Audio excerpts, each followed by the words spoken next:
Hello, my lovely people. Welcome back again to Saga Analyzer TV. If you are doing any say to why you are in a high, we were in a high. A message in our a pad mofive. If I come no, ya wawe. Or ye me video na, or ye here. Wala wo. Ezona no roto na. Okay. If I come otie, ihu adotrosi. And pay the mofi odola diana we no stop and when pay the mofi to bu we again we are igbine human trafficking and we gbina no ma ugbina pay the mofi. Apart from that ikore abu na me we me kwe beri yan eban we ata we beri yan eban ni we dorame iwutiyan. So when he paid the mofi, where he anate saga we agawe saga, I mean no deke. And a matana na odola there with social media where if I come or tihoni adulterous and when the mofi don't know any where don't me prove any don't beg kene me na amu honi yaga all those kind thing.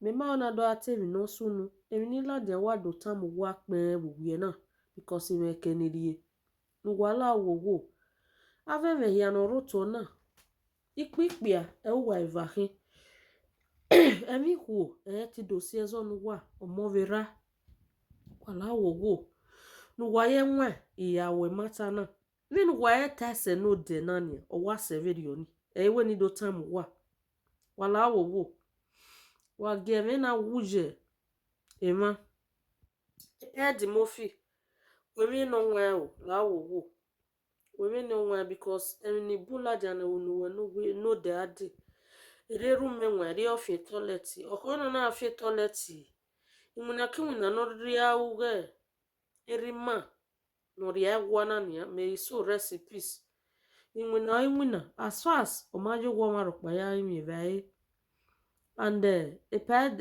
umenwa to boy owe gurun agun pa umenwa la wo owo di nwa wo hanwa la wo ave secret ya na violadia eri me ka me pad mo fi we video na secret ya no wa ya violadia na wa stop because we me mana ladia unu me na wala wo I love you all when me we pad mo fi eri ve we me pa umenwa we are all brothers and sisters wala wo adeba ka gboka adeba nya gbinya mevenya ya se nene dohe mehia we ideba bona o ideba bonu pa agwa wala wa mwezona wa muyoto we na wa tase na wa geme na wuyiva wa u we no wukpia no kpia you people should do as a man rima for that matter ena we ni we dori bude pe na no wa geme na gbera ma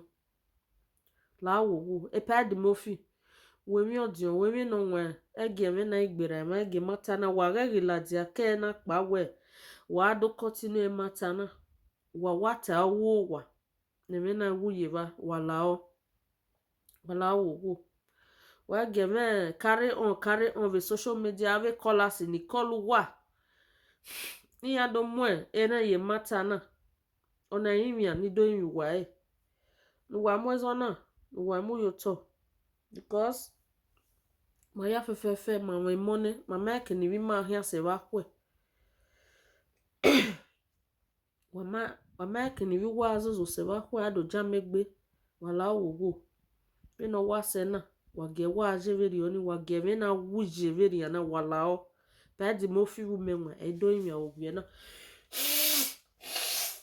ala wo abeg voice we ni da we video na only me video na wa gai ge padi mo five pa umenwa wala o imi aje o wa mwezo na yoto wa ga mo topic o we la diana ta wala wo we na ya dole we manje oni edo wa ho na we abato base ore wa na o ya support base ki Me no basa ki demolish o wa ya se u wa gogo yo awo edo.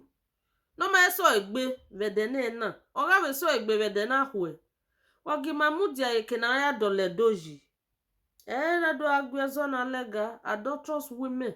Iya to biyan woni ya ve iladian diyan gele re o ni ya we di needful thing. Now understand?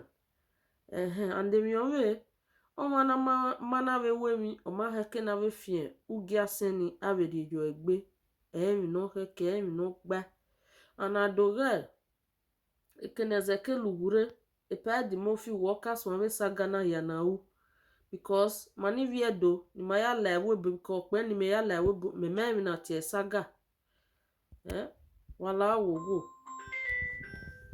So this is what I have to say. Waya wese waga video now. Waya ma viedo ni mo se agbon ama waya. Jari magajo maya nirisi agbon ama ema. Keniro wa agbon ama waya wa wese o. Thanks for watching Saga Analyzer TV. I love you all my Edo people. Bye bye.